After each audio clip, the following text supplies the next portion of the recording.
High মনুরা গাইসরা, আজকে নিয়ে আসলাম আপনাদেরকে মাছের বাজারে।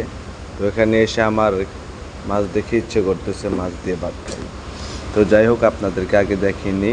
এটা হচ্ছে টুনা মাছ, অলরেডি 12 টাকা প্লাস, $12 প্লাস। হ্যাঁ, তো এখানে অনেক প্রকারের মাছ আছে, যার যেটা ভালো লাগে খেতে পারেন। তো এই মাছটা আমার খেতে ইচ্ছে করতেছে। ওকে, আপনাদেরকে নিয়ে যাব খেতে। তো দেখতে থাকেন, এখানে মাছের বাজার। তো রূপচাঁদা মাছ দেখতে পারতেছেন, এটা হচ্ছে সিঙ্গাপুর ডলার অনুযায়ী রেট করা। তো চলেন আমরা মাছ দিয়ে ভাত খেয়ে আসি। Let's go. ওকে, সো আজকে এখানে নিলাম আমি যে ওই যে লাল যে মাছটা দেখছিলেন এটা, আর ভাগনাকে কিনে দিলাম হচ্ছে চিকেন, দেশি চিকেন। তো মাছটা সব অনেকটাই স্বাদের ছিল, ভালো লাগছে। ধন্যবাদ সবাইকে ভিডিওটা দেখার জন্য।